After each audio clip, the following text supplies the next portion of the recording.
है मानसेतर रामायण। क्योंकि हम लोग तो मानस के प्रेमी हैं और मानस के बारे में थोड़ा बहुत समझते हैं, जानते हैं, पढ़ते हैं। पर मानस के अलावा जैसे आप सब विद्वत जन जानते हैं कि और भी कई रामायण हैं।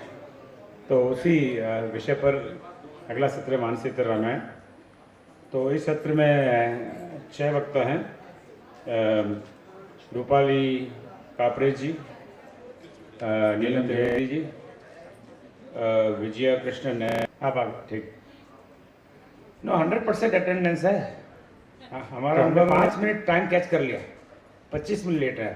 तो अब हम अपेक्षा करते हैं कि और 10 मिनट प्रोफेसर है कई सालों, और अभी कुछ समय पहले निवृत्त हुई।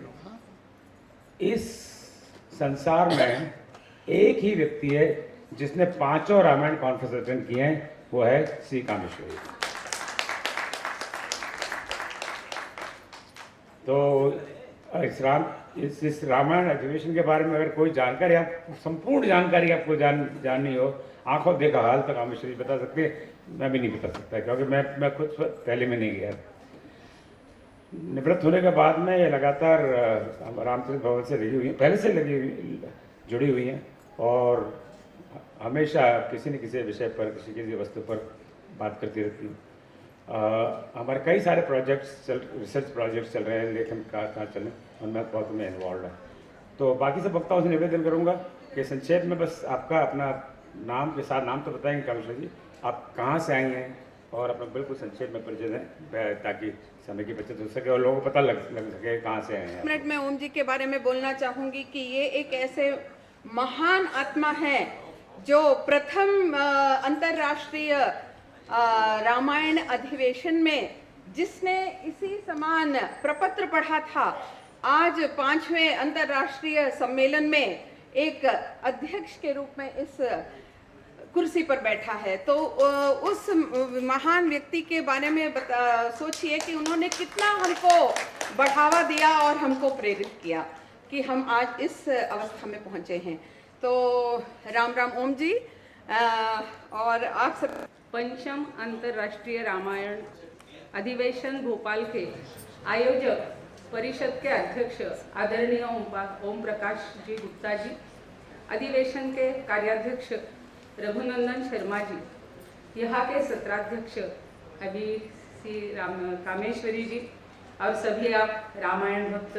नारायणं विष्णु ब्रह्माणं च वसिष्ठकं श्रीरामं मारुतिं वन्दे रामदासं श्रीधरं शुका सारिखे पूर्ण वैराग्य जाचे वसिष्ठा परिज्ञान योगेश्वराचे कवी वाल्मिका सारिखा मान्यैसा नमस्कार त्या सद्गुरु रामदासा। जय जय रघुवीर समर्थ। मेरा तो परिचय दिया है। मैं डॉक्टर रूपाली कापरे महाराष्ट्र से आई हूँ, समर्थ वाग्देवता मंदिर से आई हूँ। मेरे साथ समर्थ भक्त शरद कुबेर जी, अध्यक्ष पहले जो समर्थ वाग्देवता मंदिर के हैं, लेकिन वो अभी बीमार है, तो मैं अकेली ये प्रेजेंट कर रही हूँ। मेरा विषय तो आपके सामने है। 16वीं शताब्दी में श्री समर्थ रामदास स्वामी जी द्वारा लिखित वाल्मीकि रामायण के पवित्र पाठ के अध्ययन में अपना अनुभव।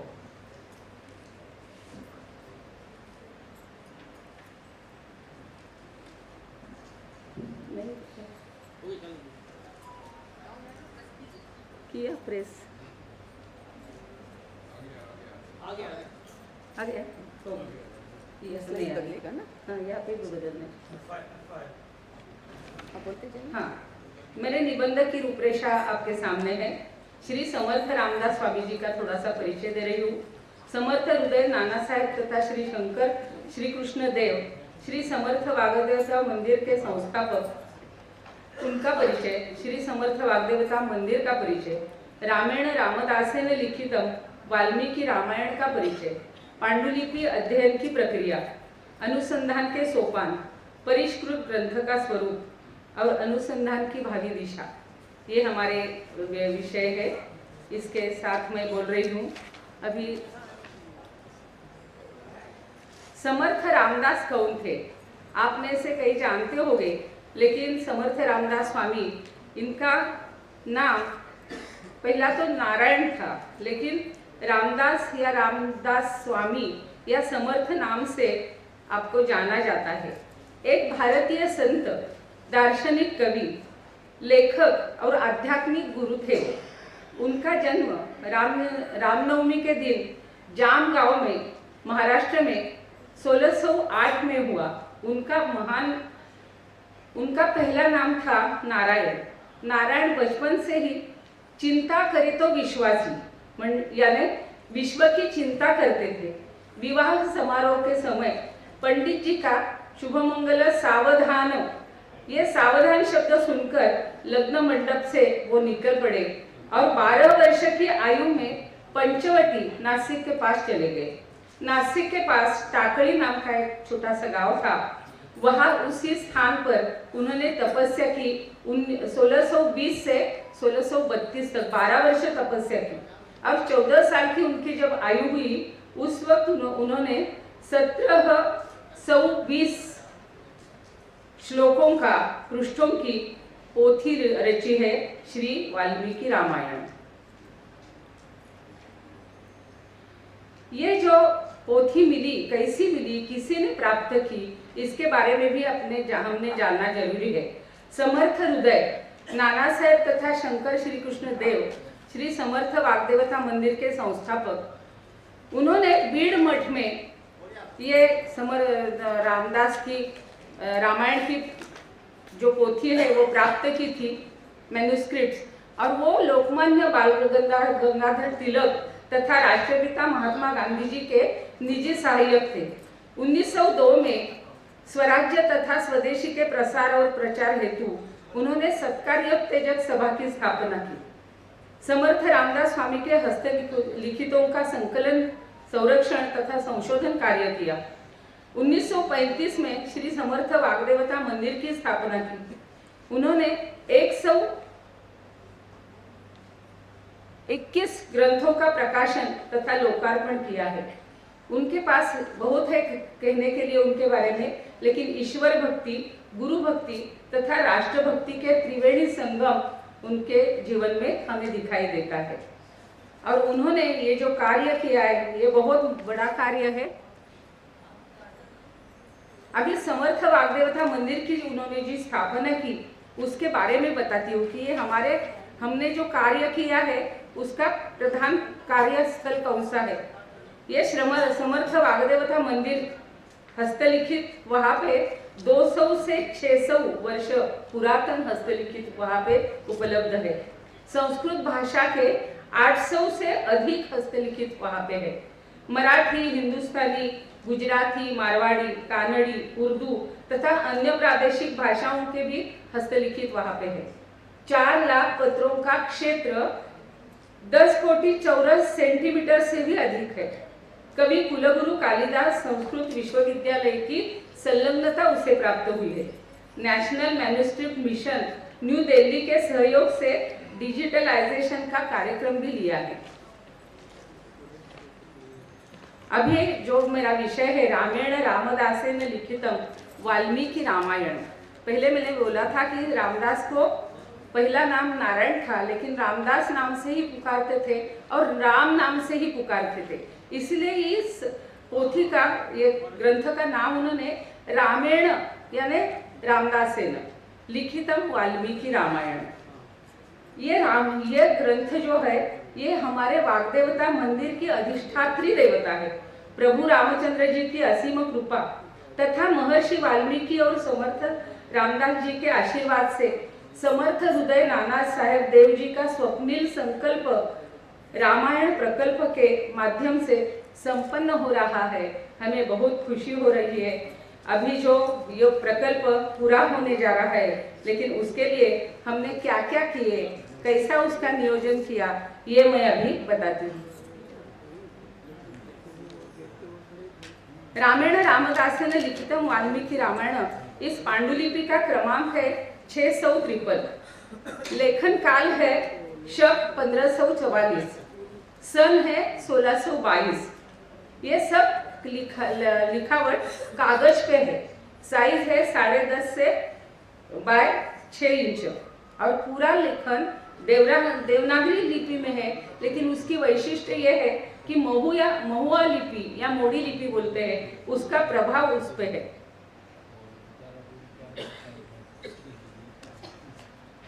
अगर आप पूरा देखेंगे उनका हस्तलिखित तो अचरज हो जाएगा। वो केवल लेखक नहीं थे, उन्होंने केवल अनुकरण नहीं किया है, उन्होंने जैसा सुबह सुमित्रा ताई जी ने बताया कि मानस का जो वैशिष्ट्य है वही वैशिष्ट्य यह समर्थ रामदास जी का है कि उन्होंने मन का ज्यादा विचार करके इसमें सब चित्र भी निकाले हैं। श्री समर्थ रामदास ने चित्रित किया हुआ ये किष्किंधा कांड का एक प्रसंग आप सबको मालूम है कि राम लक्ष्मण को जब सुग्रीव से मिलन हुआ उस वक्त का उन्होंने ये चित्रित किया है, बहुत सुंदर ढंग से उसमें हमें दिखाई देगा। अब ये पांडुलिपि की अध्ययन की प्रक्रिया कैसी हो गई? हमें तो लगता है कि ये देवनागरी में था, लेकिन देवनागरी होते हुए भी ये 16वीं सदी की ये मैन्युस्क्रिप्ट है, हस्तलिखित है, उस पे मोड़ी लिपि का प्रभाव ज्यादा है, वो कंटिन्यूअस लिखी हुई है और इसके ज्ञाताओं को बुलाना आवश्यक पड़ा। सबको आवाहन किया गया और स्वर्गीय श्री राम वेड़ापुरे जैसे बाळूबुआ, रामदास जी ऐसे बड़े लोगों ने विद्वज्जनों को मार्गदर्शन किया इस लिपि का। बाद में क्या किया? प्रचलित देवनागरी लिपि में लिप्यंतर किया गया। ग्रंथ संशोधन सिद्धि में समर्थ रामदास स्वामी जी की इस संस्करण में संस्कृत भाषा में देवनागरी लिपि में हाथ से लिखे पोथी 653 और 654 कुल 1720 पृष्ठ की है। पांडुलिपि के देवनागरी लिप्यंतर के पूरे हो जाने के बाद पश्चात ये संस्कृत रामायण की है, ये बाद में ध्यान में आया और ज्ञाताओं को विशेष अनुसंधान की अपेक्षा आमंत्रित किया गया।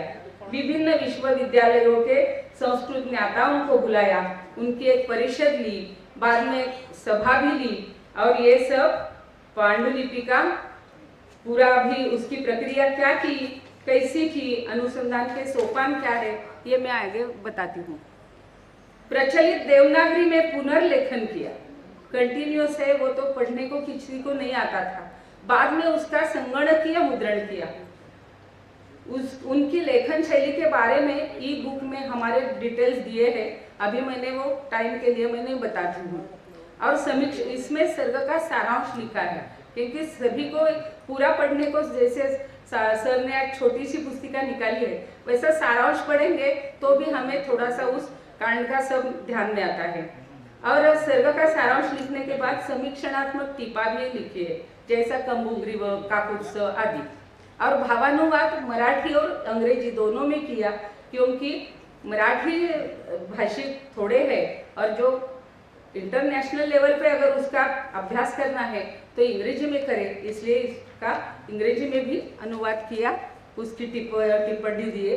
ये पूरा ग्रंथ का स्वरूप एक ग्रंथ का बताती हूँ, जैसा बालकांड है कि शुरू में कोई स्तोत्र लिखे हैं, समर्थ जी को लिखे हुए, हनुमंत का, श्री राम का, उसका ग्रंथानुक्रम बताया है, आमुख लिखी है, सर्गानुक्रमणिका दी है, कथा संक्षेप संस्कृत में भी दिया है, मूल संहिता और मुद्रित आवृत्ति है। मैंने लाया है एक किताब आपको दिखाने के लिए।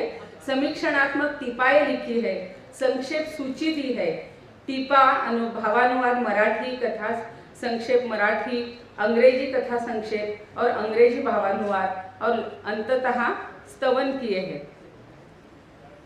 अभी अनुसंधान की भावी दिशाएं बताती हूँ, आपके पास समय ज्यादा नहीं है। ये पूरा कार्य अभी 6 कांड प्रकाशित हुए हैं, बस 7वां उत्तर कांड प्रकाशित होने का बाकी है। तो यहाँ तक जो काम हुआ, आगे क्या करना है? एक पूरा समीक्षा खंड की निर्मित करना है। विभिन्न परिप्रेक्ष्य में रामायण का अध्ययन, जैसे काव्य शास्त्रीय, अलंकार शास्त्रीय, व्याकरण शास्त्रीय, वैज्ञानिक दृष्टि से करना है। विश्व के विभिन्न विद्यालयों में ये प्रकाशित रामायण खंड अनुसंधान के लिए उपलब्ध करवाना है। और इसके लिए जैसी आप लोगों ने अंतर्राष्ट्रीय परिषद ली है, वैसी रामायण रामदासेन लिखितम वाल्मीकि रामायण अधिवेशन का अंतर्राष्ट्रीय लेवल पे हमें करना है। आप सब ने ये देख लिया, सुन लिया, मुझे मौका मिल गया, मैं बहुत भाग्यवती हूँ। धन्यवाद। जय जय रघुवीर समर्थ।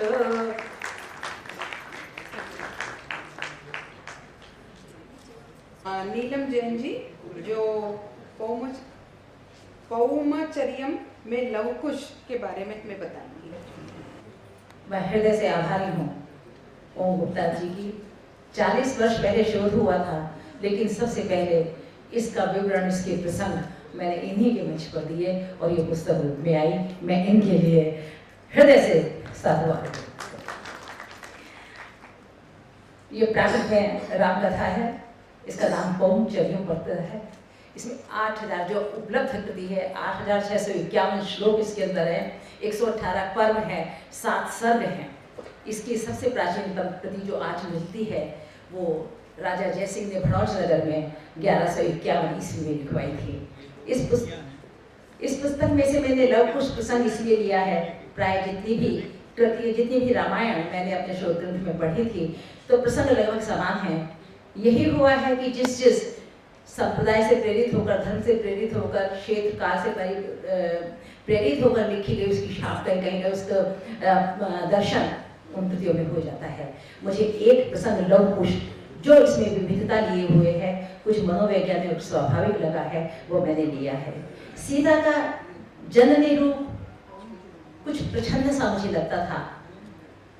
उनका पत्नी रूप हम सभी जानते हैं, उनका वात्सल्य सभी से हम परिचित हैं। सिंगल पेरेंटिंग की पूरी विश्व में यदि प्रथम उदाहरण है तो माँ सीता है। सीता माँ ने और उनके बच्चों ने वही पीड़ा सही है कि एक पति से परित्यक्ता, जंगल में निर्वासित और दुखी जीवन वाली महिला इस समाज में जी सकती है। होता यही है। इस रामायण में परित्यक्त करते हैं राम और उस जंगल में एक राजा अपने सेना के साथ हाथी बांधने के लिए आते हैं। वहां करुण क्रंदन सुनते हैं सीता का, तो देखिए कितनी हलचल पूरे विश्व में रही होगी इस प्रसंग की कि जब सीता को छोड़ा होगा तो एक छोटा सा भावत कहता है, कहिए राम की पत्नी सीता तो नहीं। और वहां जब सब जाते हैं तो राजा वज्रजंग भी वहां होता है, तो सीता को देखकर कहता है, भद्रे तुम कौन हो। सीता देखती है, उसकी मधुर वचन सुन के, उसकी वाणी में सभ्यता और राजस्व देखकर वो कहती है, मैं इस तरह से राम की पत्नी पूरा परिचय देती है। तब वज्रजंग कहते हैं, वही अपनी भारतीय संस्कृति कि आज से तुम मेरी धर्म बहन हो। मैं राजा वज्रजंग हूँ, आप मेरे घर चलिए। इस समय आपकी अवस्था ऐसी है और मैं पूर्णतः आपकी सुरक्षा करूँगा, रखूँगा, मेरी बहन बनकर रहेंगी। और उसी विश्वास के साथ कि एक शब्द यदि भाई और बहन का कह दिया तो इतिहास कहता है कि वो धर्म निभा है। तो सीता चली जाती है पौंडरीपुर और बहुत भव्य के सम्मान के साथ, आदर के साथ वहाँ रखते हैं। और सीता का वहीं मदन, वहाँ नाम मदनाकुश और लवणाकुश है, अनंग लवण और मदनाकुश नाम है लवकुश का, उनका जन्म होता है। तो यहाँ देखिए बच्चे जन्म लेते हैं और सीता मन में विलाप करती है कि यहाँ मैं वो खुशी भी मना नहीं सकती कि जिसमें राम भी होते, और यहाँ अपने बच्चों की सुरक्षा, इनके ऊपर कोई काली छाया ना पड़ जाए, ये किसी अपशकुन के पात्र ना हो जाए, बचा के रखती है। बाघ नख पे उनके माला पहनाती है, उनके सरसों छिड़क के रखती है, उनको काला टीका लगा के रखती है। इसी बीच वहीं एक ऋषि वहाँ मिलते हैं उनको। तो यही हमारे यहाँ शिक्षा केवल किताबों की शिक्षा नहीं होती। एक ऋषि ऐसे समर्थ हुआ करते थे कि वो शस्त्रों में भी समर्थ बना देते थे, वो आध्यात्मिकता में समर्थ बना देते थे, और वो पुस्तकों में भी, शास्त्रों में भी समर्थ बना देते थे। इसी तरह उनकी शिक्षा दीक्षा हुई और पूर्णतः राजकीय वैभव के साथ, लेकिन बचा कर रखती है बार बार, कहीं कोई राम का प्रसंग, कहीं कोई मेरे जीवन का प्रसंग इनको बताना दे, ये दुखी ना हो जाए, इनकी अंदर की स्वाभाविकता, इनकी जो वृद्धि होने की उम्र है उस पर कोई छाया ना पड़ जाए, ये दुखी ना हो जाए, मैं क्या जवाब दूंगी, इसी में वो घिरी रहती है जो स्वाभाविक हो रही है। तो इसी तरह से पढ़ते बढ़ते हैं, बड़े होते हैं। राजा वज्रजंग लवण कुमार के विवाह के लिए एक राजा के पास उसकी पुत्री के लिए दूध भेजते हैं, लेकिन जब दूध वहाँ जाता है तो राजा कहता है, जिन बच्चों के कुल वंश का पता नहीं, जिनकी माँ अकेली रहती है, कैसे तुम यहाँ चले आए, और अपमानित करके उसको भेज देते हैं। ये सुनना था। तो राजा वज्रजंग जब ये बात कहते हैं तो लवण कुमार और मदन भी सुन लेते हैं, सीता भी सुनती है। दोनों में सभी में जोश आ जाता है। सीता रोकती है बच्चों को कि नहीं, हमें नहीं लड़ना है। वज्रचंद कहता है उसका जवाब हम देंगे, और युद्ध होता है। युद्ध में विजयी होते हैं लवण कुमार और बदनाम कुश राजा वज्रचंद, और वो फिर अपनी पुत्री का विवाह करता है। तब लवण कुमार कहते हैं पता चल गया कि अज्ञात कुल वाले कैसे होते हैं, लेकिन अब राज खुल चुका है। लव कुश कहते हैं वज्रचंद से और अपनी माँ से, माँ हमें भी तो बताओ वास्तविकता है क्या, राम है कहाँ, पिता ने हमें छोड़ा क्यों, इस समय हमें क्या करना चाहिए।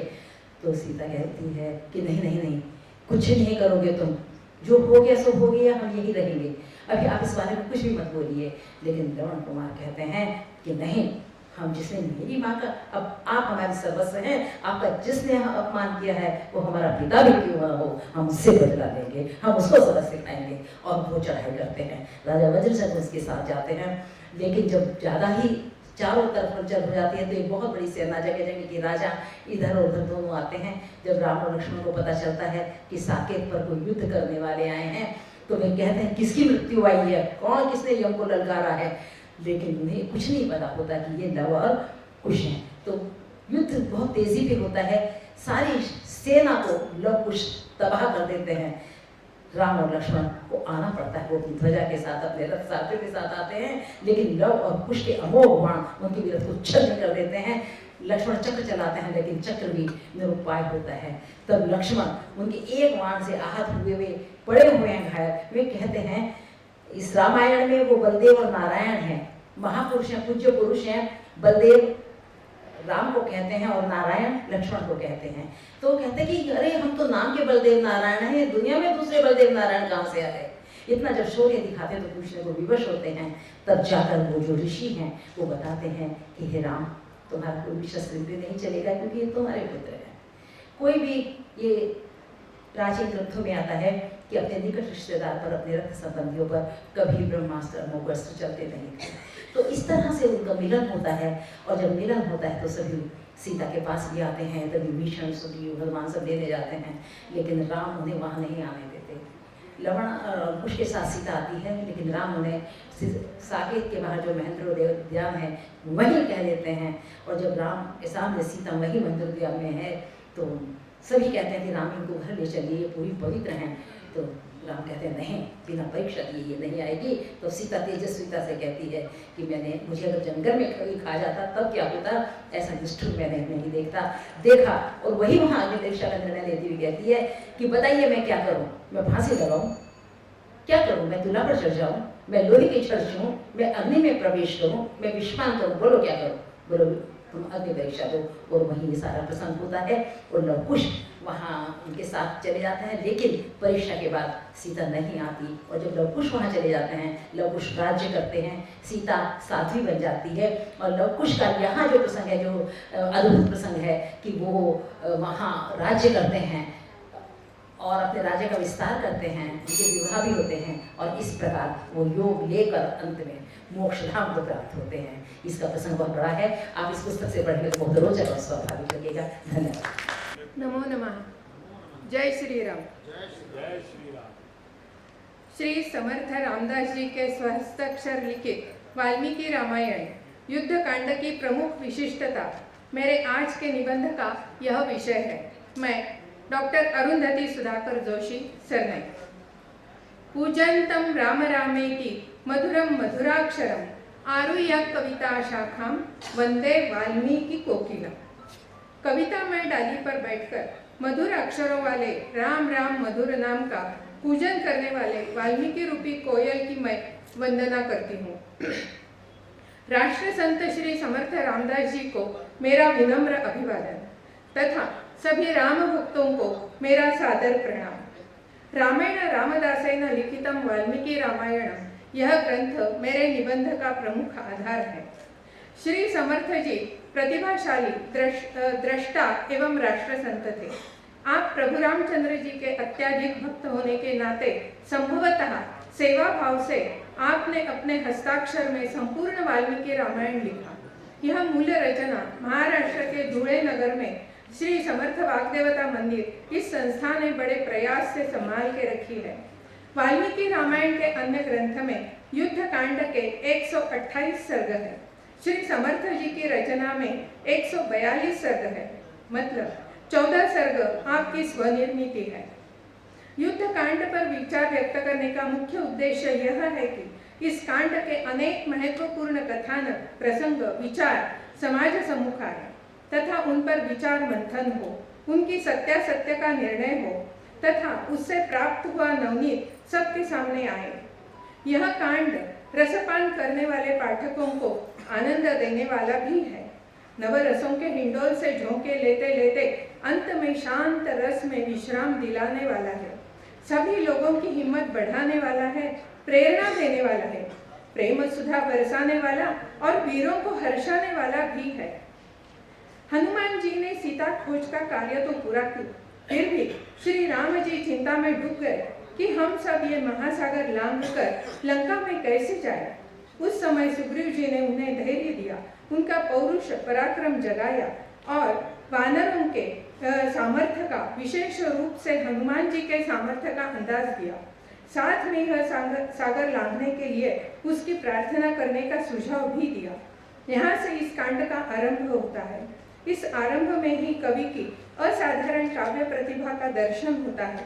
यहाँ श्री राम जी के शब्दों से व्यक्त हो रहा विप्रलंब श्रृंगार अविस्मरणीय है तथा इस वाक्य की अर्थ गौरवता तो शब्दातीत ही है।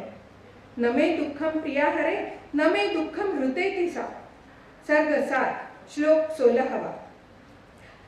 श्री राम जी कहते हैं, सीता जी ने मेरा दुख कम भी नहीं किया और वह यह दुख साथ लेकर भी नहीं गई। ऐसे सुंदर सुंदर वांग्मयी गुण मानो युद्ध जैसे रौद्र भयानक अद्भुत बीभत्स रसों के तीव्र प्रवाह में खिले हुए श्वेत कमल ही लगते हैं। इस कांड में न भूतो न भविष्यति मरणांतानि वैराणी ऐसे कई अजरामर सुभाषित यत्र तत्र बिखरे हुए दिखाई देते हैं। इस तरह औचित्यपूर्ण अलंकार, पदलालित्य, अर्थगौरव, नवरसों से परिप्लुतत्व और सूक्ष्माति सूक्ष्म भाव तरंगों से सजा हुआ यह कांड वांग्मयी गुणों से समृद्ध है। असाधारण ऐसे श्री राम रावण के युद्ध की तो दोनों तरफ से तैयारियां बड़े जोर से और जोश से चल रही थी। श्री राम जी ने अपनी सेना की व्यूह रचना बड़ी कल्पकता से की। श्री राम जी की पूरे भारतवर्ष से इकट्ठा हुई वानर और भालुओं की सेना रास्ते में किसी भी नगर जनों को पीड़ा न देते हुए सागर के दक्षिण तट पर पहुंची।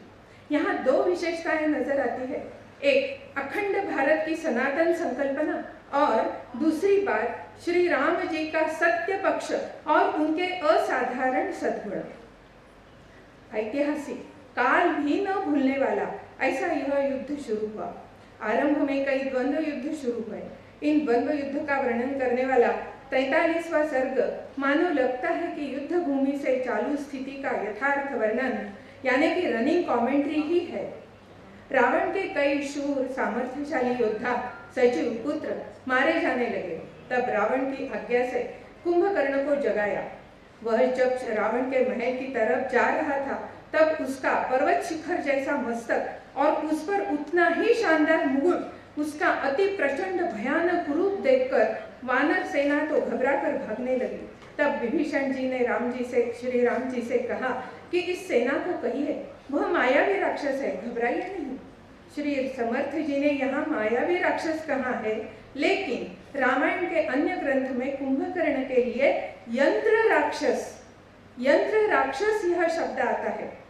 आज भी यंत्र मानव यानी कि ह्यूमन रोबो यह कल्पना सर्वत्र प्रचलित नहीं दिखाई देती, पर रामायण काल में यह संकल्पना अस्तित्व में थी, इतना तो हम जरूर कह सकते हैं। कुंभकर्ण मारे जाने के बाद रावण पुत्र इंद्रजीत युद्ध में उतरा। उसने छल, कपट, माया आदि काली शक्तियों का सहारा लेना शुरू किया, लेकिन हर बार विभीषण जी ने उसका छल कपट पहचाना और अंत में लक्ष्मण जी के हाथों से उसके वध का उपाय बताकर इंद्रजीत का वध करवाया। श्री राम रावण युद्ध अब शुरू हुआ। रावण एक बार पराभूत होकर लंका वापस आया। तब उसके मनोवस्था का वर्णन श्री समर्थ जी ने बड़ी कुशलता से किया है। 113वां सर्ग श्री समर्थ जी की स्वनिर्मिति है। यहाँ अंगद रावण पत्नी मंदोदरी को रावण के आंखों के सामने खींचकर ले जा रहा है। अंगद कहता है, तुम तो कायर की तरह श्री राम जी के पश्चात सीता जी को भगा कर ले आए, पर मैं तुम्हारे आंखों के सामने तुम्हारी पत्नी को घसीटकर लेकर जा रहा हूँ। अब जो करना है वो करो। इस प्रसंग से श्री समर्थ जी यह सिखाना चाहते होंगे कि हमारा जैसे को तैसा ऐसा बर्ताव होना चाहिए। प्रसंगोपात अपना शक्ति का प्रदर्शन भी होना चाहिए। अंत में रावण वध हुआ। श्री राम जी के जीवन की एक कर्तव्य पूर्ति हुई। इसके बाद और पूरे श्री राम जी के पक्ष में जो है, इनके माध्यम से महर्षि जी ने और श्री समर्थ जी ने मानो भारतीय संस्कृति साकार की है। मानवता, सत्यनिष्ठा, बंधुभाव आदि जीवन मूल्यों के संस्कारों से अधिक समृद्ध की है। युद्ध कांड में युद्ध के अलावा कई अतिरिक्त विशेषताएं उभर आती है, लेकिन समय की पाबंदी की वजह से मैं यहाँ सिर्फ उदाहरण के रूप में उनका नामोल्लेख कर रही हूँ। एक, संख्या। उस समय लाख से वृंद तक संख्याएं सबको, विशेषतः राक्षसों को भी मालूम थी, यह बात नजर आती है। स्थापत्य शास्त्र, इसका विचार करें तो लंका नगरी की रचना तथा राम सेतु ऐसी कई विशेषताएं नजर खींच लेती है। राम सेतु की लंबाई 100 योजना तथा चौड़ाई 1000 योजना थी। एक योजना यानी कि 12.11 किलोमीटर। 3, तंत्र ज्ञान। यह देखकर तो मति अपनी लीन हो जाती है। दोनों पक्षों के शस्त्रास्त्र अपना अपना लक्ष्य भेद करके फिर वापस अपने स्वामी के पास आते थे, तथा पुष्पक विमान, देव देवताओं के विमान इत्यादि। देव देवता अपने अपने विमान में बैठकर एक दूसरों से संपर्क करते थे, एक दूसरों से बातें करते थे। यह देखकर तो अचरज की कोई सीमा ही नहीं रहेगी। 4, खगोल शास्त्र। इस समय लोगों की आकाशस्थ ग्रह तारों की स्थिति गति का ज्ञान तो था ही, लेकिन अचरज की बात तो यह है कि एक राक्षस स्त्री के मुंह से सूर्य मेरू पर्वत के इर्द गिर्द घूमता है, यह बात सुनने को मिलती है। अन्य बातें तो तत्कालीन प्रगति की द्योतक ही है। इस कांड में विशेष रूप से राक्षस महिलाओं का जीवन अपना मन आकर्षित करता है। रावण माता, रावण पत्नी मंदोदरी, त्रिजटा, शर्मा, सुपार्श्वा जैसी सीता जी की अन्य सहेलियां। ये सहेलियां पहले सीता जी की रक्षक थी, अब सही अर्थ में उनकी रक्षा कर रही है। सामान्य गृहिणी, विभीषण जी की पत्नी आदि महिलाएं तो है ही, क्रौर्य तो उनका स्थायी भाव है ही, फिर भी उनके हृदय में मृदु कोमल भाव भरा मन भी है। इसके अलावा त्रिजटा जैसी महिला पुष्पक विमान चलाती है और वह अदृश्य भी कर सकती है। इन सब बातों का विचार करने के बाद भी यदि मन में प्रश्न आता है कि आज युद्ध कांड की सचमुच आवश्यकता है भी या नहीं, तो इस प्रश्न का उत्तर है केवल आवश्यकता ही नहीं, उपयुक्तता भी है। इस विषय पर विचार मंथन की आवश्यकता है। यह महान और अनमोल कार्य श्री रामचरित भवन ह्यूस्टन, तुलसी मानस प्रतिष्ठान तथा रामायण केंद्र भोपाल, श्री समर्थ वाग्देवता मंदिर धुले महाराष्ट्र ऐसी संस्थाएं संशोधन रूप से यह कार्य बड़ी ममता और सेवा भाव से कर रही है। यह बात मैं यहाँ बड़े अभिमान के साथ कहना चाहती हूँ। विश्व के आदि से आज तक एक बात सच है कि रावण एक व्यक्ति नहीं बल्कि एक प्रवृत्ति है, और यह बात विश्व के अंत तक ऐसी ही चलने वाली है, क्योंकि सत्य असत्य, सज्जन दुर्जन, यह संघर्ष चिरंतन है, शाश्वत है। आज भी रावण प्रवृत्ति ना नष्ट हुई है ना कभी होने वाली है, परंतु इस स्थिति में युद्ध कांड हमें आश्वस्त करता है कि जब रावण प्रवृत्ति प्रबल होगी तब श्री राम जी जैसे युग पुरुष का अवतार भी जरूर होगा, और उस समय रावण प्रवृत्ति का अंत भी जरूर होगा, क्योंकि हमें मालूम है कि भगवान श्री कृष्ण जी कहते हैं संभवामि युगे युगे। इस आश्वासन के लिए यह युद्ध कांड एक प्रभावी प्रेरणा स्रोत है। इसके संपूर्ण विश्व का कल्याण ही होगा। साथ में साक्षात ब्रह्मा जी का यह आशीष भी है। यावत् स्थास्यन्ति गिरयः सरितश्च महीतले तावत् रामायण कथा लोकेषु प्रचरिष्यति। धन्यवाद। नीलम त्रिवेदी जी को। नमस्कार। आदरणीय ओम जी और प्रभु मिश्र जी हमारे सामने उपस्थित हैं।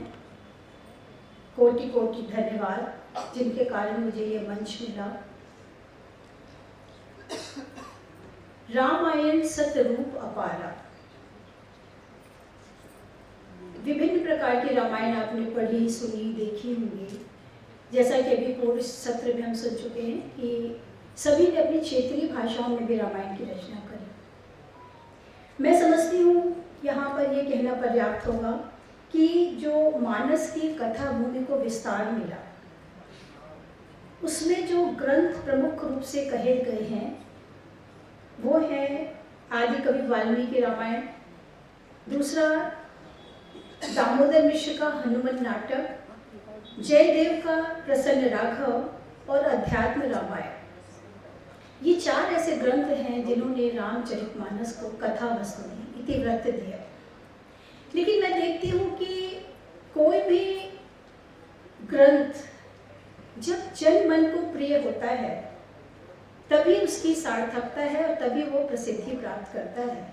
लिखी वाल्मीकि रामायण भी गई, वाल्मीकि जी को इसको छंदबद्ध करने का प्रथमतः अवसर मिला, लेकिन लोकप्रियता रामचरितमानस को प्राप्त है क्योंकि सरल, सुचारू, सुंदर रूप में इसको प्रस्तुत किया गया है, इसलिए जन मन में ये व्याप्त है।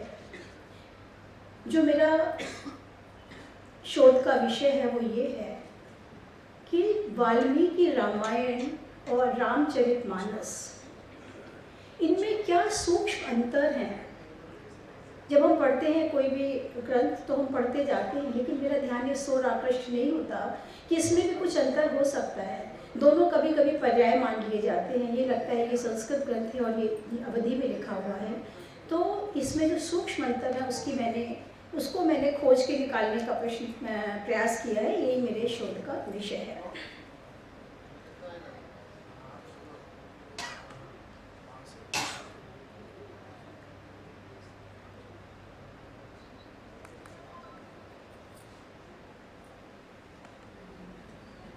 खुल क्यों ले रहे हैं? हाँ, खुल नहीं रहा। कौन सा नंबर है? जी, ये आपने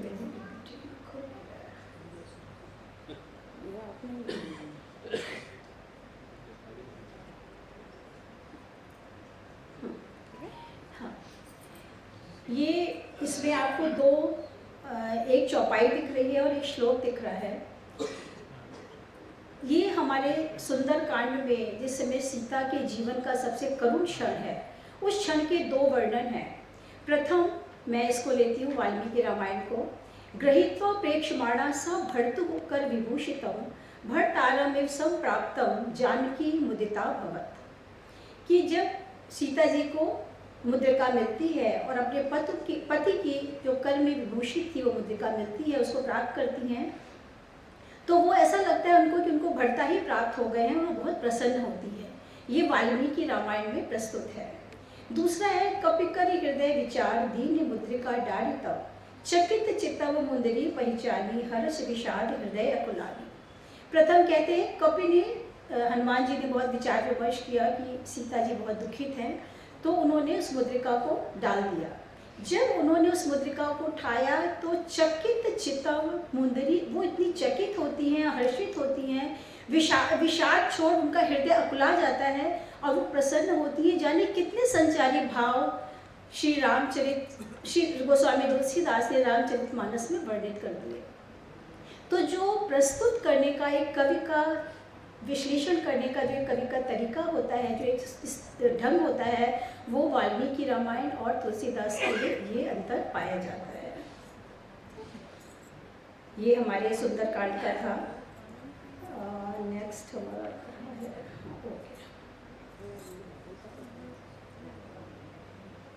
चरिष्यामि सपत्या यथा सुखम। आपने शूर्पणखा का प्रसंग रामायण में बड़ा प्रिय प्रसंग है और सभी बच्चों को भी बहुत भाया है और हम लोगों ने उसको पढ़ा है।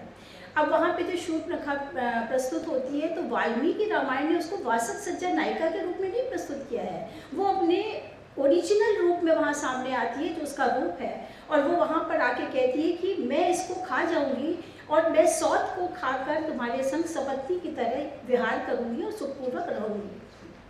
तो ये तो वाल्मीकि जी ने अपने ग्रंथ में प्रस्तुत किया है। उसी जगह रामचरितमानस में तुलसीदास जी कहते हैं, रुचिर रूप उधर प्रभु पही जाए, कि रुचिर रूप रख के जब शूर्पणखा उनके सामने प्रस्तुत होती है और बहुत मुस्का के वचन बोलती है और उनको आकृष्ट करने की कोशिश करती है, तो यहाँ पर जो प्रस्तुति का ढंग है ये आपके सामने है कि तुम सम पुरुष न मोसम नारी। यहाँ पर पढ़ने वाले की जो रुचि है वो इसमें बढ़ती है और उसको आकर्षण की प्रतीति होती है, और जो उसने तुलसीदास जी ने जो शैली अपनाई है वो रुचिर और निर्लज्ज शूर्पणखा का वर्णन यहाँ पर बहुत रुचिर ढंग से किया गया है। तीसरा जो हमें अंतर दिखाई देता है, इत्येव मुक्ता जटिला चीर कृष्णा जिनाम्बरा अनुज्ञाता तु रामेण हुत्वा आत्मानं हुताशने। यहाँ पर जब शबरी का प्रसंग है, ये कही कथा सकल विलोक हरिमुख हृदय पद पंकज धरे, तज जोग पावक दे हरिपद लीन भई जहव नहीं फिरे। जब ये इत्येव उक्ता इस प्रकार कहकर वो अपने में जटा और चीर धारण करती है और वो अग्नि में समाहित हो जाती है रामचंद्र जी की आज्ञा पाकर। ये वाल्मीकि रामायण में प्रस्तुत किया गया है। लेकिन ठीक इससे विपरीत रामचरितमानस में वो अग्नि में दहन नहीं होती है, वो नवधा व्यक्ति रामचंद्र जी की आज्ञा पाती है, नवधा भक्ति प्राप्त करती है, फिर उनको सुग्रीव के मित्र बनाने का उपदेश राय देती है, इच्छा करती है, और फिर वो अपने मन से अपनी उस अग्नि में दहन होती है और देव दुर्लभ पद की प्राप्ति करती है। अब यहाँ पर ये तो मैंने दो ही 3 स्लाइड्स बनाई थी क्योंकि समय कम है। जो प्रसंग वाल्मीकि रामायण में नहीं है वो है ममपुर बसी तपसिन पर प्रीति। ये प्रसंग है उस समय का जब विभीषण राम से जाकर मिल जाता है तो राम से वो कहता है कि राम जी आप सीता जी को वापस कर दो वरना बहुत अनर्थ हो जाएगा, युद्ध छिड़ जाएगा। लेकिन रावण उसको अपशब्द कहता है, और वाल्मीकि रामायण जो कहते हैं कि तुमने तात की तरह मुझ पर चढ़ का प्रहार किया इसलिए मैं तुमसे बहुत प्रसन्न हूँ मैं, और वो जाके राम से मिल जाता है। इस जगह पर जो वर्णन किया गया है जब उसको आप देखेंगे तो ऐसा लगेगा कि विभीषण बहुत संवेदना के साथ बहुत श्रद्धा के साथ वो जाके राम से मिलता है, जबकि वाल्मीकि रामायण में ऐसा अनुभव होता है कि विभीषण क्रोध में जाकर राम से मिल गया है। नेक्स्ट है वांगी रावणा केवट वाना। ये केवट प्रसंग है जो रामायण का इनका बड़ा प्रसिद्ध वो है, रामचरितमानस का प्रसिद्ध प्रसंग है कि केवट से जब राम नाव मांगते हैं तो वो उनको नहीं देता है और वो पटांग शब्दों का उनसे वार्तालाप करता है। तो ये प्रसंग जो है ये वाल्मीकि रामायण में नहीं पाया गया है, ये सिर्फ रामचरितमानस में वर्णन है। इसके अतिरिक्त जो और भी वर्णन दिए हुए वन गमन के अवसर पर जब वाल्मीकि रामायण में सीता की ओर से राम को जो प्रस्ताव दिया गया है उसकी शैली मानस मर्यादा की नहीं वरन समूची लोक मर्यादा के प्रतिकूल पाई गई है, और मानस में इस प्रसंग को यथोचित मर्यादा के साथ संयुक्त करने का प्रयास किया गया है। बालीवध के प्रसंग में भी वाल्मीकि रामायण में मरणासन्न जो बाली है अपनी दुराग्रही प्रवृत्ति को त्यागने को असमर्थ रहता है, जबकि मानस का बाली राम की छाया में भक्ति की भूमिका में अवतरित होता है। वाल्मीकि रामायण में लक्ष्मण रावण की वीरघातनी शक्ति से मूर्छित होते हैं, जबकि मानसकार ने उन्हें मेघनाथ शक्ति से मूर्छित होते दिखाया है। वाल्मीकि रामायण में अदृष्ट अहिल्या राम के दर्शनोपरांत ही दृश्यमान होती है, जबकि मानस में अहिल्या का उद्धार का मार्ग जो अपनाया गया है वो अधिक कलात्मक और हृदयग्राही है। बस 2 सेकंड। वो त्रेष्ठ यज्ञ के अवसर पर जो पायस वितरण का है प्रकरण अर्धभाग कौशल्या ही दीनी, वो जो वर्णन किया गया है वो मानस में अधिक उचित जान पड़ा है, जबकि जो वाल्मीकि रामायण ने उसका वितरण किया है वो स्पष्ट समझ में नहीं आता। 1/2 भाग, 1/2 भाग और फिर एक कभी 1/4 भाग का जो वितरण है वो समझ नहीं आता। राम द्वारा परशुराम प्रसंग का जो वाल्मीकि रामायण में सीता को लेकर अपने घर जा रहे हैं उस समय वर्णन है, जबकि मानस कांड में धनुर्भंग के अवसर पर जनकपुर में ही दिखा दिया है। कैकेयी मंथरा की जो गूढ़ मंत्रणा है वो भी वाल्मीकि रामायण में जो वर्णित है, पर मानस कांड जैसी सूक्ष्म और मनोवैज्ञानिक विश्लेषण रामायण के किसी भी दूसरे ग्रंथ में आज तक नहीं प्रस्तुत हो सकी है। धन्यवाद। क्वेश्चन 4 वे बात करेंगे comparative study of climate and geography in Valmiki Ramayana and current world with its impact on culture. Suryakrishnan है और मैं मुंबई से आया हूँ इस अधिवेशन में भाग लेने। सर्वप्रथम सभी विद्वज्जनों और गुरुजनों को मेरा सादर प्रणाम। और ऐसे अधिवेशन में भाग लेने का मेरा ये प्रथम अवसर है, तो मेरे द्वारा कुछ अगर त्रुटि हो गई हो तो क्षमा प्रार्थी है। तो आज मेरा विषय है रामायण में ऋतुकाल, वनस्पति और प्राणीजात का वर्णन और इसका वर्तमान काल में क्या कैसे है स्थिति, और इसका हमारी संस्कृति एवं जो फेस्टिवल्स हैं उस पर क्या प्रभाव है। तो पहले मैं एक श्लोक से प्रारंभ करना चाहूँगा महर्षि वाल्मीकि पर। वाल्मीकि मुनिसिंहस्य कविता वनचालिनः श्रीमद् रामकथानादं कोने आदि परांगते। अगर यदि कोई कानन में वाल्मीकि मुनि नामक शेर से गर्जित होने वाली राम गाथा को सुन ले, उसको परम गति अवश्य प्राप्त होगी, ऐसा वर्णन है रामायण में। इस श्लोक का चयन इसीलिए मैंने किया है क्योंकि जब हम वनस्पति या कोई प्राणीजात या ऋतुकाल का वर्णन किसी भी ग्रंथ में देखते हैं, वो मात्र आभूषण, काव्य आभूषण के रूप में रहता है, परंतु वाल्मीकि रामायण में इसमें इसकी एक जीवंत कला है, वो मात्र काव्य आभूषण नहीं है। कई सर्गों में, प्रसंगों में महर्षि वाल्मीकि ने वनस्पति, गजराज, शेर, बाघ आदि प्राणियों को करुणात्मक स्थिति में दर्शाया है। जैसे अयोध्या कांड में जब श्री राम वनगमन कर रहे हैं तो ऐसा कई पंक्तियों में, कई श्लोकों में दर्शाया जाता है कि ये ऐसे हाथी रो रहे हैं, शेर दहाड़ नहीं पा रहे हैं, तो वो मायूसी जो छाती है पूरी प्रकृति में छा जाती है। तो इसी आधार पर अगर हम देखें तो ऋतुकाल और प्राणीजात और वनस्पति का एक जीवंत आधार है। और जैसे आज प्रातः के उद्घाटन सत्र में हमारे माननीय अतिथियों में एक ने कहा था कि आज रामायण और श्री राम का प्रमाण क्या है, ऐसे कई लोग प्रश्न करते हैं। हमारे देश की वनस्पति और जो ऋतुकाल है उससे ज्यादा प्रमाण आज हमें क्या चाहिए। तो आगे बढ़ते हैं। रामायण में आज जैसे हम देखते आ रहे हैं वही 6 ऋतुओं का वर्णन है। वसंत से प्रारंभ होकर शिशिर में खत्म होता है। और इसी अगर हम ऋतुओं की श्रृंखला से देखें, हमारे सारे फेस्टिवल्स भी जुड़े हुए हैं और रामायण की कथा भी इन्हीं के पद्धति के अनुसार चलती है। वसंत ऋतु में श्री राम का जन्म होता है चैत्र मास में, और शिशिर हेमंत के समय, वो दिवाली के समय जब हम मनाते हैं, वो अयोध्या लौट आते हैं। और यह भी वर्णन है वाल्मीकि रामायण में कि जब उत्तरकांड का प्रारंभ होता है पुनः वसंत जागृत होता है। तो ये भी एक बहुत विशिष्ट बात है। तो अब मैं अल्प समय में थोड़ा वर्णन दे दूंगा हर एक ऋतु का, जैसे वाल्मीकि रामायण में वर्णन दिया गया है। वसंत ऋतु में मैं यहाँ से नहीं पढ़ूंगा, वो तो आप देख ही सकते हैं। वसंत ऋतु में क्या विशिष्टता है वर्णन में कि वसंत ऋतु बहुत खुशहाली लाने वाली ऋतु है। कई प्रदेशों में नव वर्ष का भी आगमन होता है, महाराष्ट्र उत्तर भारत में। परंतु रामायण में यह समय है जब श्री राम वनगमन कर रहे हैं, तो बहुत दुखद और मायूसी का समय। तो ये अंतर काफी रोचक तरीके से महर्षि वाल्मीकि ने दर्शाया है। और अगर हम आज के तौर पर देखें तो जो वनस्पति और प्राणियों का वर्णन वाल्मीकि रामायण में आज भी उत्तर प्रदेश, महाराष्ट्र जैसे प्रदेशों में इन्हीं वनस्पतियों का उगाव होते रहता है इसी समय में। अगला हम देखेंगे ग्रीष्म ऋतु। इसमें 2 विशिष्ट वर्णन मिलते हैं, एक चित्रकूट पर्वत पर और एक लंका में, जो आज के तौर तरीके से भी काफी मिलजुलते हैं। चित्रकूट पर्वत में श्री राम माता सीता को कई वनस्पतियों का वर्णन सुनाते हैं। 1-2 नाम मैं पढ़ लेता हूँ, जैसे आम के वृक्ष, बिल्व के वृक्ष, बाम्बू वंशी के वृक्ष और ये पनस, जो आज फनस के नाम पे। आज भी इसी मौसम में देश भर में इन वनस्पतियों का उगाव होता है, प्रादुर्भाव होता है। लंका में भी हनुमान ऐसे ही कुछ वर्णन हमें प्रस्तुत करते हैं।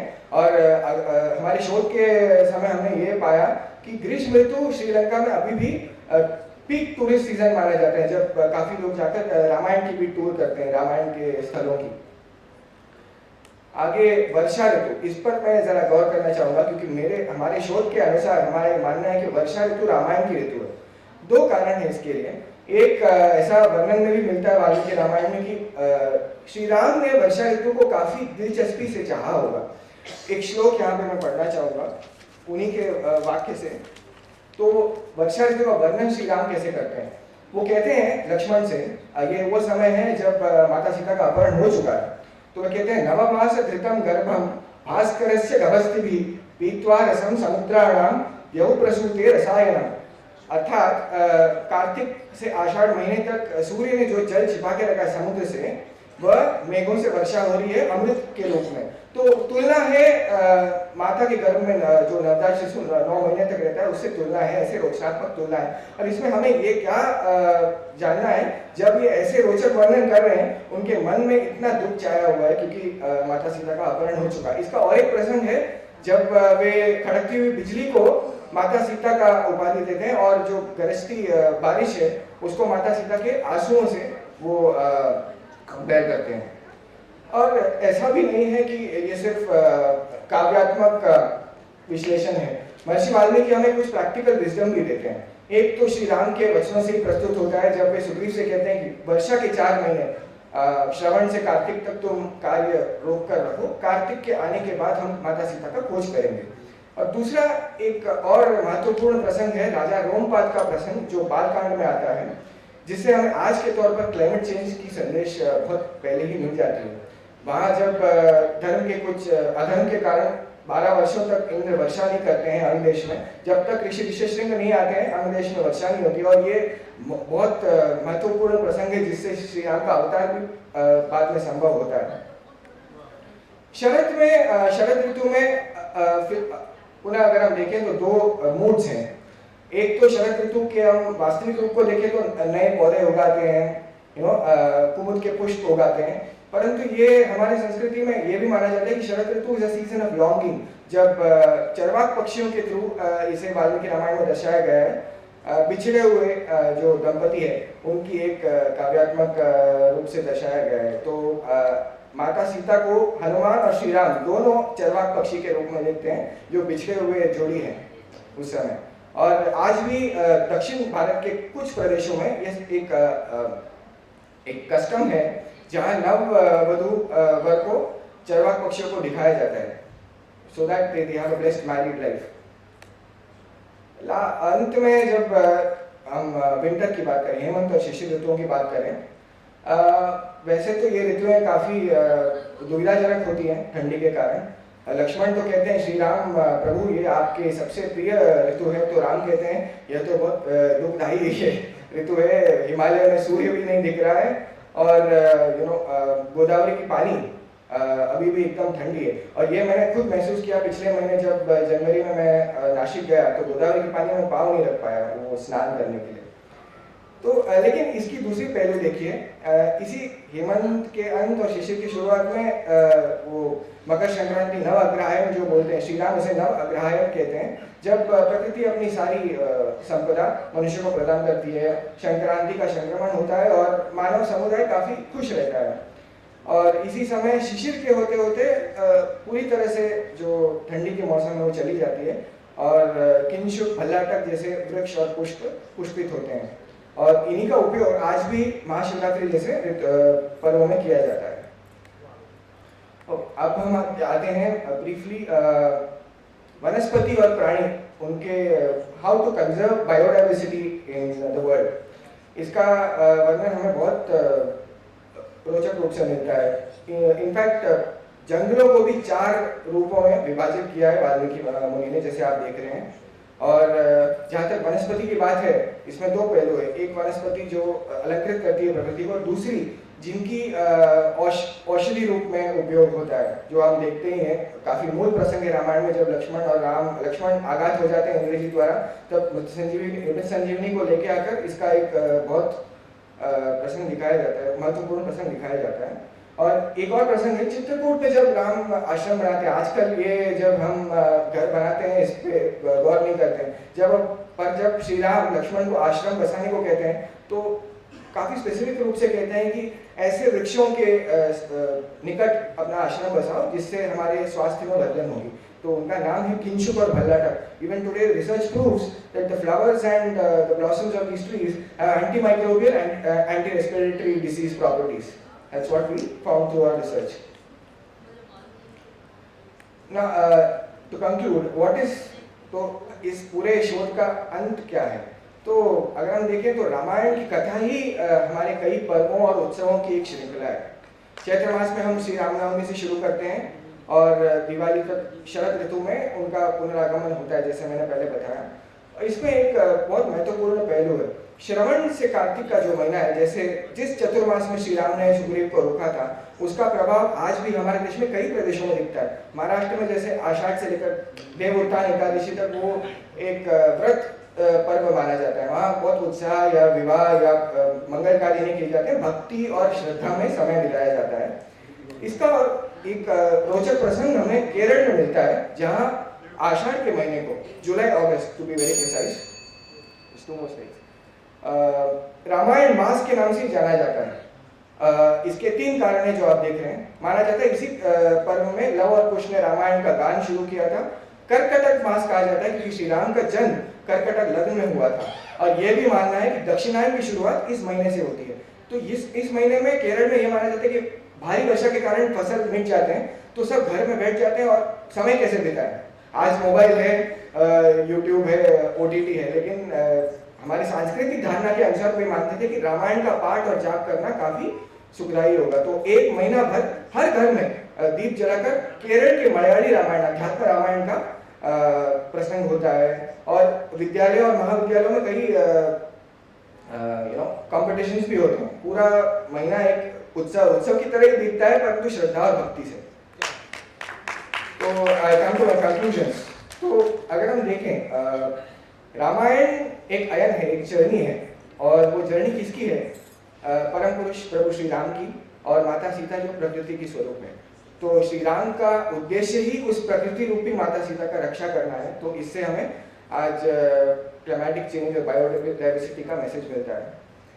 दूसरी बात है कि ये कैसे दर्शाया गया है। ऐसा नहीं कि ग्रंथ में कहीं लिख दिया हो और हम भूल गए हैं पीढ़ियों तक। ये मिट न जाए ये संदेश, इसके लिए इसी को हमारे उत्सव, पर्व और कस्टम्स में महर्षि वाल्मीकि ने अनुप्राणित कर दिया। तो हम आज तक उसे फॉलो करते आ रहे हैं। आशा है हम और करते रहें और श्री राम की कृपा हमारे ऊपर बने रहे। तो लास्ट में मैं यही कहना चाहूँगा, जननी जन्मभूमिश्च स्वर्गादपि गरीयसी। धन्यवाद।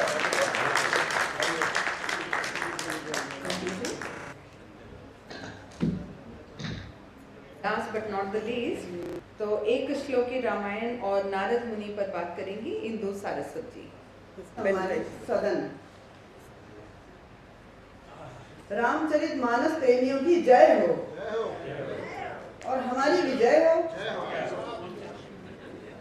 इस रिसर्च पेपर के लिए मैं अपनी पुत्री रोली सारस्वत और अपनी पौत्री गौरी सारस्वत की आभारी हूँ। हमारा जन्म व पालन पोषण जिस परिवार में हुआ, वहाँ रग रग में तुलसीकृत रामायण, रामचरितमानस रचा बसा हुआ है। जैसे बोलना सीखता है बच्चा, होश संभालता है, उसी के साथ साथ आज तक हम एक आरती प्रतिदिन गाते रहे हैं। हमारे परिवार में ये परंपरा है। यस, देखिए राम जी ने सुन लिया, बोल लगा दीजिए। ये रहे हैं, श्री रामचंद्र कृपाल भजमन हरण भव वह तारण। तो ये जो एक श्लोकी रामायण का मंत्र हम आरती के मध्य में गाते थे। बचपन में हम इसका अर्थ भी नहीं जानते थे, ये जो आप देख रहे हैं, लेकिन फिर भी हम इसका सस्वर गान करते थे, लय ताल बद्ध होकर। अभी कुछ वर्ष पूर्व राम कुटुंब से जुड़ने के पश्चात इस श्लोक ने पुनः मेरा ध्यान खींचा। सौभाग्य से हमें दिल्ली के एक सिटी चैनल पर रामचरितमानस पढ़ने का भी सुअवसर मिला।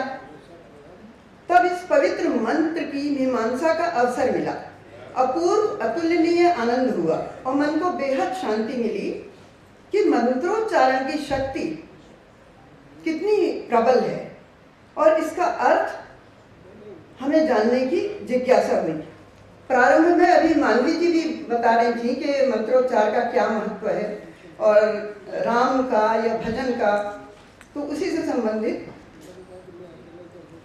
तुलसीदास जी ने 20-25 शब्दों में इस श्लोक में सारी रामचरितमानस लिख दी है। आदौ राम तपोवनादिगमनम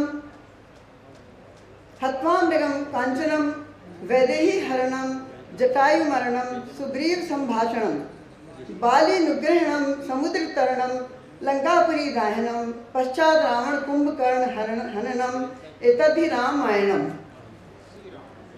अर्थात ये शांति देने वाला मंत्र है। इसके ज्यादातर शब्दों में जो इस श्लोक के आखिर में लाइन आ रही है, मां शब्द आ रहा है, जैसा कि राम शब्द में आता है, मां से अंत हो रहा है। इसका अर्थ मैं बहुत शॉर्ट में बताऊंगी। एक बार श्री राम जी वनवास को गए, वहां उन्होंने स्वर्ण मृग का पीछा किया और वध किया। उसी समय उनकी पत्नी वैदेही का रावण द्वारा हरण हुआ।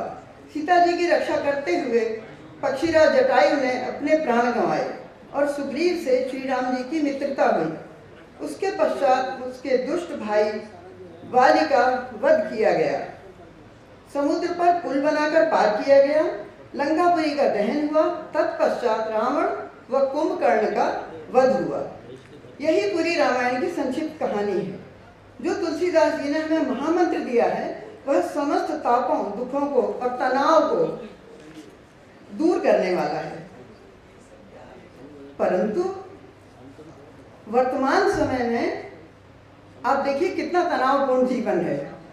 गोस्वामी तुलसीदास रचित रामचरितमानस वर्तमान में सबसे अधिक प्रचलित और ग्राह्य महाकाव्य है। इन दोनों इसके पारायण से पापों से मुक्ति मिलती है और जीवन में सरल सहज आनंद मिलता है। स्ट्रेस मैनेजमेंट के लिए इस तरीके के मंत्र हमें बहुत सहज और सरल जीवन शैली अपनाने के लिए प्रेरित करते हैं। आज की व्यस्त जीवन शैली में बहुतों के पास इतना समय नहीं है कि वो पूरी रामचरितमानस का पाठ कर सकें। लेकिन क्या आपको मालूम है कि विधि विधान से यदि इस मंत्र का, श्लोक का जाप किया जाए तो संपूर्ण रामचरितमानस को पढ़ने का फल मिल सकता है और आप पूर्ण रूप से तनाव मुक्त रह सकते हैं। तो इस मंत्र को एक श्लोकी रामायण कहते हैं। आज इस सभागार में एकत्र भक्तजनों से हम पूछते हैं कि रामकथा, रामचरित क्यों घटित हुआ। इसके पीछे देवर्षि नारद मुनि की छोटी सी मनोरंजक कथा है। रामचरितमानस में भगवान श्री राम केवल कथा ही नहीं बल्कि एक आदर्श जीवन का सार है, मर्यादित जीवन जीने की सीख है, अधिकार के साथ कर्तव्यों का भी बोध है। हम जानते हैं कि राम को सीता का वियोग सहना पड़ा और वियोग भी एक श्राप के कारण, और यह श्राप किसी और ने नहीं दिया, देव ऋषि नारद मुनि ने दिया था। हिमालय पर्वत पर तपस्या में तल्लीन नारद मुनि की तपस्या भंग करने की कामदेव ने भरसक चेष्टा की परंतु असफल रहे। अब नारद मुनि को अपने ब्रह्मचर्य पर अहंकार हो गया। उन्होंने महादेव के समक्ष यह कहा कि मेरा ब्रह्मचर्य इतना अटूट है कि इसे स्वयं कामदेव भी नहीं तोड़ पाए। सुनते ही भगवान शंकर उनकी प्रशंसा करने लगे और साथ ही यह चेतावनी दी कि इस बात की चर्चा भगवान विष्णु से कभी न कीजिएगा और अभिमान भी न कीजिएगा। परंतु संगीत विद्या, गायन वादन में निपुण नारद मुनि नहीं माने और उन्होंने भगवान विष्णु के सामने जाकर अपना गुणगान कर दिया। जगत के पालनहार भगवान विष्णु उनके अहंकार को समझ गए और अहंकार को नष्ट करने के लिए एक मायावी लीला उन्होंने रची। एक अति सुंदर सुसज्जित व संपन्न राज्य के राजा शीलनिधि का राजमहल दिखाई दिया उन्हें, जहाँ पर राजकुमारी विश्वमोहिनी का स्वयंवर चल रहा था। राजा शीलनिधि ने देवर्षि को राजकुमारी की जन्मपत्री दिखाई और गुण दोष बताने का आग्रह किया। देवर्षि नारद ने जब राजकुमारी को देखा तो वो अपने वैराग्य को भी भूल गए और अपने आप को भी। और मन में सोचने लगे कि कुछ ऐसा काम किया जाए कि ये राजकुमारी मुझे ही वरे, क्योंकि उन्होंने देख लिया था पत्री में कि उसके लक्षण इस तरह के हैं कि जो उसे ब्याहेगा वो अमर हो जाएगा, रणभूमि में उसे कोई जीत नहीं सकेगा। इस प्रकार राजा शील निधि से उन्हें कन्या की प्रशंसा तो कर दी कि वो बहुत सुलक्षणी है, लेकिन मन में ये जतन विचारने लगे कि ये अति सुंदरी मुझे ही वरे। इस समय जब तक से तो कोई काम चलने वाला था नहीं, तो मैं एक काम करूं कि भगवान से अपने लिए सुंदरता मांगूं। नारद जी के बहुत प्रकार से विनती करने पर लीला में प्रभु वहीं प्रकट हो गए और नारद जी ने उनसे सहायता की गुहार लगाई और उनके जैसा रूप सौंदर्य मांगा। दीनदयाल मुनि मन हंसे और बोले, हम आपका हित तो करेंगे ही, अन्यथा कुछ नहीं, हमारा वचन आपके साथ है। माया के वशीभूत मुनि भगवान की वाणी को भी नहीं समझ सके और स्वयंवर की भूमि पर पहुंच गए, परंतु कृपा निधान ने उन्हीं के कल्याण हेतु उन्हें अति कुरूप बना दिया था, पर यह चरित्र कोई जान नहीं सका। सब उन्हें नारद जानकर प्रणाम करते रहे। राजकन्या ने उन्हें बंदर समान कुरूप देखा तो क्रोधित होकर सखियों संग अन्य राजाओं की ओर देखती हुई वो चली गई और कृपालु भगवान के गले में वरमाला डाल दी। शिव जी के गणों ने नारद जी से कहा कि आप अपना मुख तो देखिए। जल में झांककर जब उन्होंने अपना रूप कुरूप देखा तो उनके क्रोध का पारावार नहीं रहा और कठोर श्राप दे डाला। कहा कि तुमने हमारी हंसी की है, अतः अपने किए का फल भुगतो। अब तुम भी वही रूप धारण करो, यह हमारा श्राप है। तुमने हमारा बंदर स्वरूप बना दिया, इससे बंदर ही तुम्हारी सहायता करेंगे। तुमने मेरी स्त्री से वियोग कराया है, तुम भी स्त्री वियोग में तड़पोगे। श्री रामचरितमानस की यह कथा और यह प्रसंग अत्यंत महत्वपूर्ण है। मानस की पूरी कथा इसी श्राप से उपजी है। कालांतर में बंदर राम जी की सहायता करते हैं और सीता जी की रक्षा करते हैं। बाकी आगे की कथा की चर्चा व्यर्थ है। इस एक श्लोकी रामायण में सभी मुख्य घटनाओं की चर्चा है।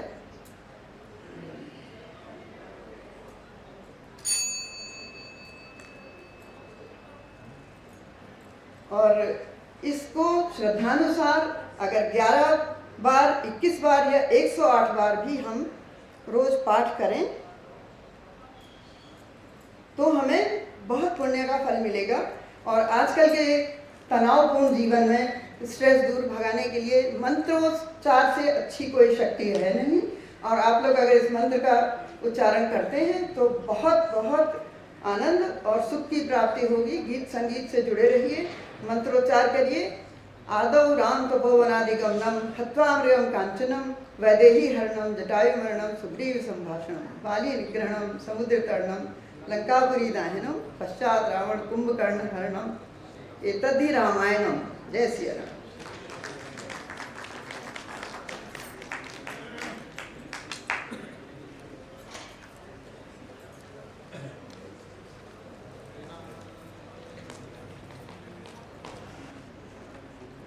तो इस सत्र में 6 प्रपत्र पढ़े गए।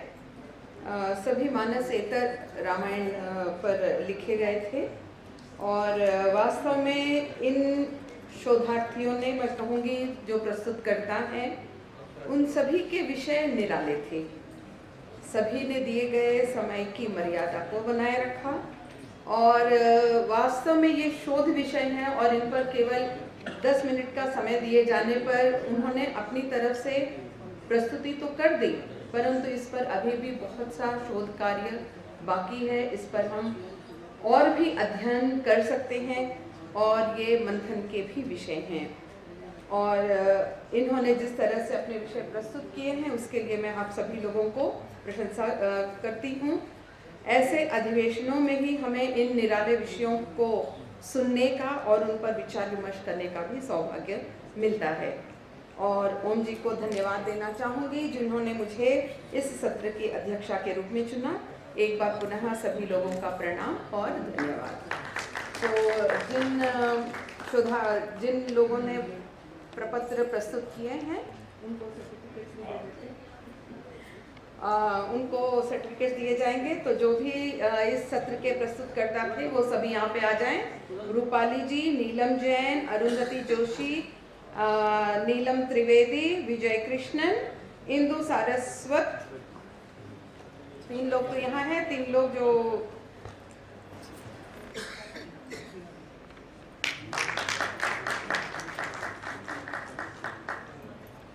Thank you.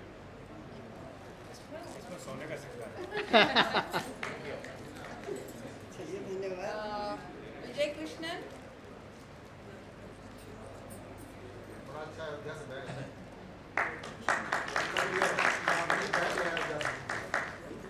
रामायण सब कोटिया पारा,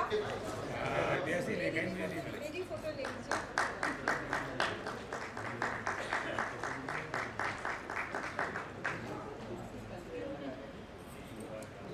श्री समर्थ रामदास के स्वहस्त लिखित वाल्मीकि, अरुंधति सुधाकर जोशी। पौंचर्यम में लवकुश, नीलम जैन जी चली गई। 16वीं शताब्दी में श्री समर्थ रामदास स्वामी जी द्वारा लिखित वाल्मीकि रामायण के पवित्र पाठ, ये रूपाली जी।